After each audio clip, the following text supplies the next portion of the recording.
Hello guys, আসসালামু আলাইকুম। ঈদ মোবারক সবাইকে। সবাই কেমন আছেন? ঈদের দিন সকালবেলা ঘুম থেকে উঠলাম। আসলে আমরা সবাই এতটা বেশি যান্ত্রিক হয়ে গেছি, আমাদের কাছে রাতটা অনেক বেশি বড় হয়ে গেছে। আমরা কি করি, রাতের বেলা খুব দেরি করে ঘুমাই, সকালবেলা দেখা যায় অনেক দেরি করে ঘুম থেকে উঠি। ওঠার পর অনেক সময় দেখা যায় সকালে ব্রেকফাস্ট খেতে খেতেই দুপুর 12টা বেজে যায়। এরপর দুপুরের খাবার খেতে খেতে একদম বিকেল হয়ে যায়। মানে আমাদের যান্ত্রিক জীবনে আমরা মোবাইলের উপরে এতটা নির্ভরশীল হয়ে গেছি, এজন্য আমাদের জীবনের সব কিছুই এলোমেলো হয়ে গেছে।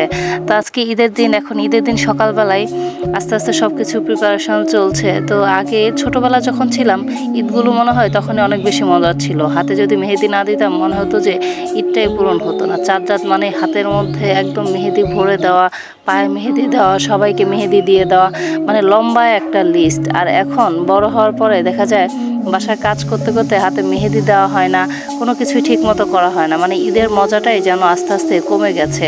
মানুষ যত বড় হয় জীবনের আনন্দগুলো যেন ততটাই আস্তে আস্তে কমতে থাকে। আমাদের মতো কারা এখন পর্যন্ত হাতে মেহেদি দাওনি, আপুরো সারা দিও, ঠিক আছে?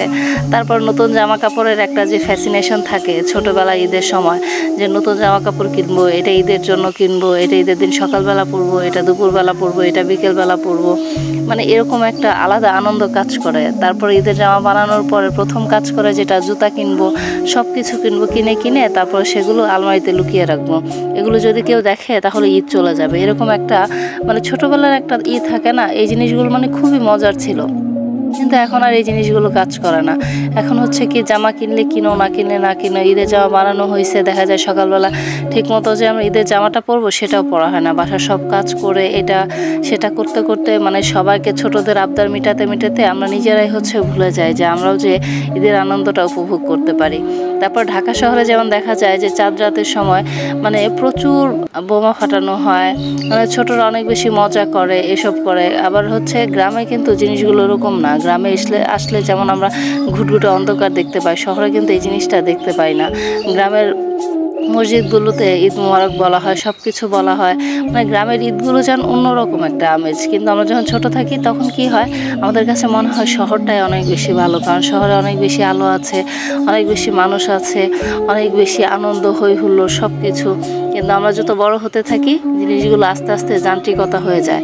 মানে তখন আস্তে আস্তে বুঝতে পারি যে না, আসলে শহরের জীবনের থেকে গ্রামের জীবনগুলোই অনেক বেশি সুন্দর। গ্রামের সব কিছুই অনেক প্রাকৃতিক, বিশেষ করে গ্রামের যে বাতাসটা যে এতটা ভালো লাগে আমার কাছে, আমি জানি না কার কাছে কেমন লাগে।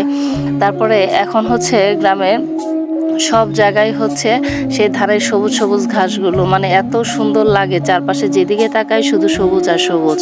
মানে মনে হয় যে একদম যান্ত্রিকতা থেকে দূরে থাকতে পারলে এখন মনে হয় স্বস্তির নিঃশ্বাস ফেলা যায়। কিন্তু আগে হচ্ছে এই জিনিসটা কিন্তু ছিল না। তখন হচ্ছে আমরা ঈদটাকে মনে করতাম যে শহরের বাড়ি মানেই হচ্ছে অনেক বেশি জাঁকজমকপূর্ণ। জীবন যত আমরা বড় হতে থাকি, জীবনের আনন্দগুলো আস্তে আস্তে তত কমতে থাকে।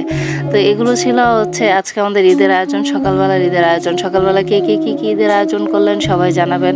আশা করি সবার ঈদ অনেক ভালো কাটবে। অনেক বেশি ধন্যবাদ। আসসালামু আলাইকুম।